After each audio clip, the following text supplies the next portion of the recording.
بسم اللہ الرحمن الرحیم الحمد للہ رب العالمین والصلاة والسلام علی سید الانبیاء والمرسلین محمد وعلی آلہ واصحابہ اجمعین اما بعد۔ تو تاریخ کے حوالے سے بات کرنا تھا۔ اسلامی تاریخ اگر آپ دیکھیں تو اس کی شروعات تو جب سے انسان کو بنایا گیا تب سے ہی ہوئی ہے اس کی شروعات۔ حضرت آدم علیہ السلام، سب سے پہلے اس کی کڑی میں حضرت آدم علیہ السلام آتے ہیں۔ اس سے پہلے کا تو یہ ہے کہ اللہ تعالیٰ ہمیشہ ہمیش سے ہے، اور اللہ تعالیٰ نے انسانوں کو پیدا کرنے سے پہلے جنات پیدا کر چکے تھے۔ اللہ تعالیٰ جنات انسان سے پہلے کائنات میں موجود تھے، اللہ تعالیٰ نے انہیں پہلے ہی پیدا فرما دیا تھا۔ اس کے بعد جنات دھیرے دھیرے سرکش ہوتے چلے گئے اور بہت زیادہ فساد پھیلایا انہوں نے روئے زمین پر، اور خون خرابہ بہت کیا۔ پھر اللہ تعالیٰ نے انسانوں کو پیدا کرنا کا ارادہ کیا، فرشتے سے کہا۔ اس کو قرآن کریم نے بہت سی جگہوں پر اس کا ذکر قرآن کریم میں آیا ہے۔ قرآن کریم کئی مرتبہ بار بار اس قصے کو بیان کرتا ہے۔ پہلے پارے میں بھی ہے وَإِذْ قَالَ رَبُّكَ لِلْمَلَائِكَةِ إِنِّي جَاعِلٌ فِي الْأَرْضِ خَلِيفَةً، کہ یاد کریے اس وقت نبی پاک صلی اللہ علیہ وسلم کو فرمایا جا رہا ہے کہ اے نبی آپ یاد کریے اس وقت کو جب آپ کے رب نے فرشتوں سے کہا۔ کس سے کہا؟ اللہ تعالیٰ تو احکم الحاکمین ہے، بادشاہوں کے بادشاہ ہے، لیکن بادشاہوں کا یہ اصول ہوتا ہے کہ جب بھی کوئی چیز کرنے جاتے ہیں تو وہ اپنے درباریوں کے سامنے وہ بات رکھتے ہیں، پیش کرتے ہیں۔ تو اسی طرح حالانکہ ایسی کوئی بات نہیں ہوتی کہ بادشاہ کو اپنے درباریوں سے کوئی اجازت نہیں لینا ہوتا ہے، یا پھر ایسا نہیں ہوتا ہے کہ ان کی پرمیشن کے بنا وہ کچھ کر نہیں سکتے۔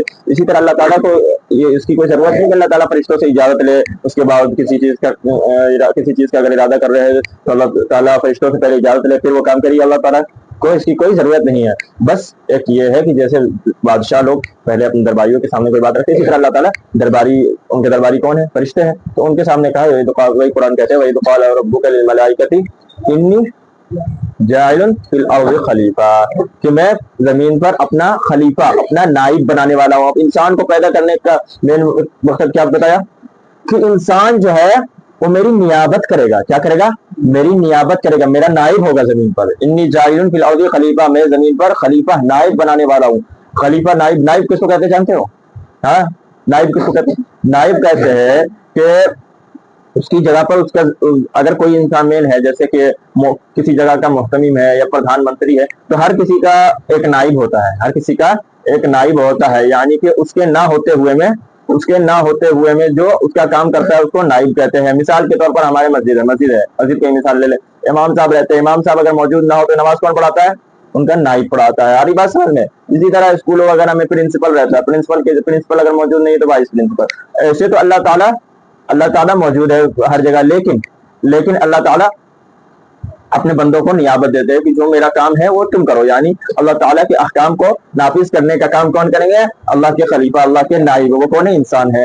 ٹھیک ہے، اب دیکھیے اللہ تعالیٰ نے فرشتوں کے سامنے جب یہ بات رکھی تو اللہ تعالیٰ فرشتوں نے کہا قالوا اتجعل فيها من يفسد فيها ويسفك الدماء، کہ آپ اس میں ایسوں کو پیدا کرنا چاہتے ہیں، اتجعل فيها من يفسد فيها، جو اس میں فساد، زمین پر ایسے لوگوں کو آپ پیدا کرنا چاہتے ہیں جو زمین پر فساد مچائے، ہاں، ويسفك الدماء، اور خون خرابہ کرے۔ کیا خون خرابہ کرے؟ وَنَحْنُ نُسَبِّحُ بِحَمْدِكَ وَنُقَدِّسُ لَكَ، آگے فرشتے یہ بھی کہتے ہیں حالانکہ ہم تو آپ کی عبادت کرتے ہی ہے، آپ کی تسبیح بیان کرتے ہی ہے، آپ کی عبادت، اگر آپ کی عبادت کے لیے اگر آپ بندوں کو، انسانوں کو پیدا کر رہے ہیں تو ہم تو عبادت کرتے ہی ہیں۔ ان کو پیدا کرنے کا کیا فائدہ جبکہ وہ تو اگر صرف زمین پر فساد مچائیں گے، زمین پر وہ صرف خون خرابہ کریں گے، کیا فائدہ ان کو پیدا کرنے؟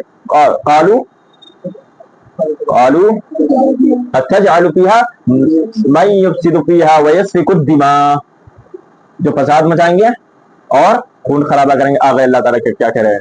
قال انی اعلم ما لا تعلمون، اللہ تعالیٰ نے فرمایا کہ میں وہ جانتا ہوں جو تم نہیں جانتے، جو میں جانتا ہوں وہ تم نہیں جانتے۔ یہ ایک اوپر ایک میٹنگ اس طرح سے آپ سمجھ لیجیے کہ میٹنگ طرح سے چل رہی تھی کہ صحابہ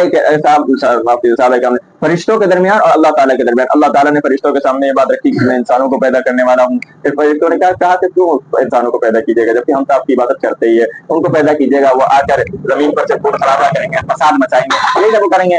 ٹھیک ہے، اس لیے کہ انسان کے اندر خیر کا بھی مادہ ہے اور شر کا بھی مادہ ہے، انسان کے اندر خیر کا بھی مادہ ہے اور شر کا بھی مادہ ہے۔ اس لیے اگر خیر کا مادہ، خیر کے لیے اگر آپ ان کو پیدا کر رہے ہیں تو عبادت تو ہم کر ہی رہے ہیں، کہ فرشتے کہہ رہے ہیں کہ عبادت ہم کیا کر ہی رہے ہیں، سب جو ہم نقدس لگ، ہم آپ کی تسبیح بیان کرتے رہتے ہیں، آپ کی تقدس بیان کرتے رہتے ہیں، آپ کا بڑا ہونا ہم بیان کرتے رہتے ہیں، آپ کی تسبیح بیان کرتے ہیں، یہ سب تو ہم کرتے ہی رہتے ہیں، پھر کیا ضرورت ہے؟ تو اللہ تعالیٰ نے کہا قال انی اعلم ما لا تعلمون، میں وہ جانتا ہوں جو تم نہیں جانتے۔ اب دیکھیے اب کیا ہوتا ہے، اللہ تعالیٰ نے انسان کو پیدا کیا۔ اب انسان کو پیدا کیسے کیا؟ اب اگر یہاں پہلے پارہ میں جو ہے وہ بہت آگے کا قصہ آ جاتا ہے۔ اب ہم اگر اس قصے آدم علیہ السلام کو پیدا کیسے کیا وہ جاننا چاہے تو اس کے لیے آپ چلے جائیے 14 پارہ میں۔ 14 پارہ میں اللہ تعالیٰ نے فرمایا اذ قال ربک للملائکۃ انی خالق بشرا من طین فاذا سویتہ ونفخت فیہ من روحی فقعوا لہ ساجدین۔ آئی بات سمجھ میں؟ جب کہ اللہ تعالیٰ نے فرشتوں سے کہا کہ میں انی خالق بشرم من طین نہیں ہے، بشرم من طین تو دوسری جگہ ہے، یہاں پر بشرم من صلصال من حمأ مسنون، یہ 14 پارے میں ہے۔ ہاں صلصال من حمأ مسنون یہ کیا ہے؟ کہا یہ کھنکھناتی ہوئی مٹی، کیا کھنکھناتی ہوئی مٹی کا نام کیا ہے؟ صلصال من حمأ مسنون کہتے ہیں کھنکھناتی ہوئی مٹی کو اللہ تعالیٰ نے، اب دیکھیں اب اس کو تفسیر مفسرین کرام فرماتے ہیں کہ اللہ تعالیٰ نے زمین کے بہت سارے حصوں سے، الگ الگ حصوں سے مٹی لیا، کیا لیا؟ مٹی لیا۔ اب دیکھیں بات غور سے دیکھیے سمجھ میں آ جائے گی، بات بہت سی آسان ہے۔ اللہ تعالیٰ نے بہت سی جگہوں سے مٹی لیا اور اس کا گارا بنایا۔ کیا بنایا؟ گارا کس کو کہتے ہیں؟ آتا پتا ہے کچھ؟ گارا کہتے ہیں مٹی میں جب پانی ڈال کر پانی اور مٹی کو ملایا تو گارا بن جائے گا، سمجھے؟ وہ کیوں کرتے ہیں؟ تاکہ مٹی کو کسی بھی سانچے میں ڈال سکے۔ اس کے بعد اللہ تعالیٰ نے آدم علیہ السلام کا پتلا بنایا۔ کیا بنایا؟ پتلا بنایا۔ اللہ تعالیٰ نے پتلا بنایا۔ اس کے بعد اللہ تعالیٰ نے روح پھونکی اس میں۔ آدم علیہ السلام کا جو پتلا بنایا اس کے بعد اللہ تعالیٰ نے اس میں روح پھونکی۔ روح پھونکنے سے کیا ہو گیا؟ وہ مٹی کا پتلا جیتا جاگتا انسان بن گیا۔ اتنی بات سمجھ میں آ گئی آدم علیہ السلام کیسے پیدا ہوئے؟ اب پھر سے پہلے پارے میں آ جائیے، پھر سے پہلے پارے میں آئیے۔ فرمایا اللہ تعالیٰ نے قال یا آدم انبئهم باسمائهم۔ اب دیکھو اللہ تعالیٰ نے انسان کو پیدا کر دیا تو اس سے ایک بات پتہ چلی کہ فرشتے جو تھے وہ کیا کہتے ہیں، فرشتے نہیں چاہ رہے تھے کہ اللہ تعالیٰ انسان کو پیدا کرے، لیکن اس لیے اس بات سے پتہ چل رہا ہے اس کے باوجود اللہ تعالیٰ نے انسان کو پیدا کر دیا۔ تو اس سے کسی کا جس کے دماغ میں اگر کوئی کھنا سننا تو کہ اللہ تعالیٰ فرشتوں سے اجازت لے رہے تھے تو یہ چیز اس سے نکل جا رہی ہے۔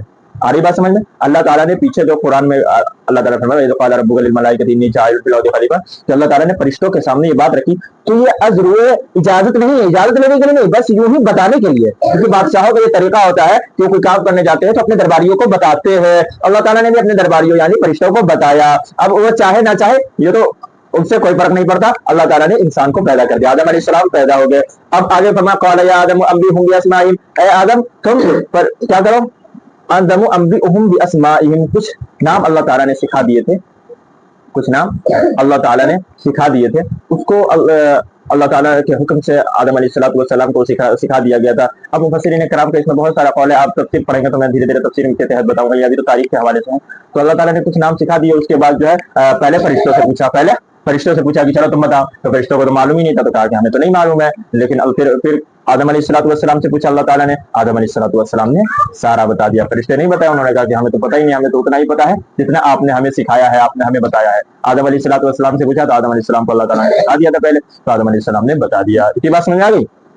اب آگے آئیے، اب یہ پیدائش کا معاملہ ہو جاتا ہے۔ اب دوسری چیز آتی ہے، اب اس کے بعد اللہ تعالیٰ نے سجدہ کرنے کا حکم دیا۔ کیا؟ سجدہ، تمام فرشتوں کو سجدہ کرنے کا حکم دیا کہ بھائی آدم کو سجدہ کرو۔ کیا؟ آدم کو سجدہ کرو۔ اب سارے فرشتے سجدے میں چلے گئے، سارے فرشتے، اللہ کا حکم ہوتے ہی اللہ کا حکم تھا، انکار کرنے کا تو کوئی سوال ہی نہیں، سارے فرشتوں نے حضرت آدم علیہ السلام کو سجدہ کیا۔ ابلیس بھی انہی میں سے تھا، ابلیس۔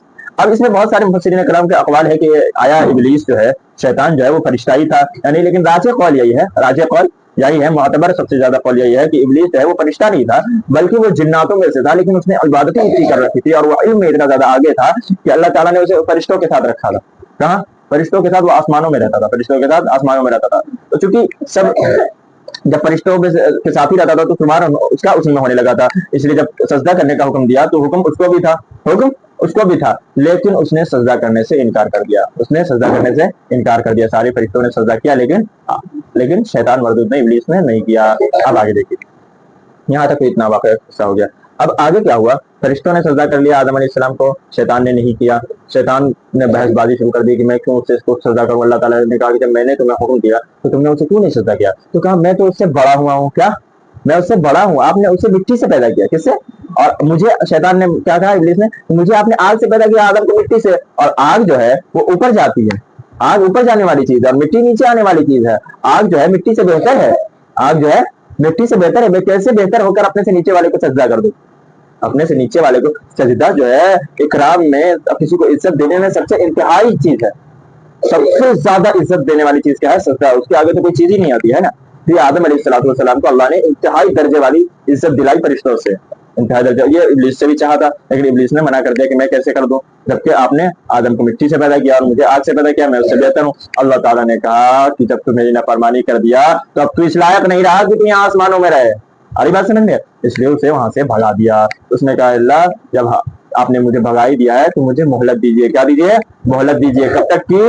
الى یوم یبعثون, جب دوسری مرتبہ سور پھونکا جائے گا اور سب کو زندہ کیا جائے گا روز محشر کے دن, وہاں تک کی مجھے مہلت دیجیے. اللہ تعالیٰ نے کہا کہ تمہیں ایک متعین شدہ وقت تک مہلت دی جاتی ہے, ایک متعین وقت تک تمہیں مہلت دی جاتی ہے. اب وہ کب تک ہے؟ زیادہ تر علماء, راجح قول یہی علماء کا, کہ اس کو مہلت جو ہے وہ پہلا سور جو پھونکا جائے گا یعنی قیامت جب آئے گی وہاں تک کی اس کو مہلت دی گئی ہے. اب وہ انسانوں کو, اب اس نے کہا کہ جیسے آپ نے مجھے گمراہ کر دیا, میں بھی آپ کے بندوں کو گمراہ کروں گا, بہکاؤں گا. اللہ تعالیٰ نے کہا جاؤ تم بہکاؤ پھسلاؤ, جو کرنا ہے تمہیں کرو, جو بھی تمہاری اتباع کریں گے, جو بھی ان میں سے تمہاری بات مانے گا, اس کو ان میں سے سب کو میں جہنم میں ڈال دوں گا. یہ ہو گیا آدم علیہ السلام پیدا کیسے ہوئے, اس کی مختصر سی تاریخ میں نے آپ کے سامنے رکھی ہے. ہری بات سمجھ میں؟ ہری بات سمجھ میں؟ اب اس کے بعد جو ہے جنت میں جانے کا قصہ آ رہا ہے کہ آدم علیہ السلام کو جنت میں ڈالا گیا اور پھر حضرت حوا کو, وہ انشاءاللہ ہم آئندہ ہفتے پڑھیں گے. اس وقت میں آئندہ ہفتے تک تاریخ کا دن آئے گا, اس دن ہم پڑھیں گے کہ کیسے کیا ہوا تھا. پھر اللہ تعالیٰ ہمیں کہنا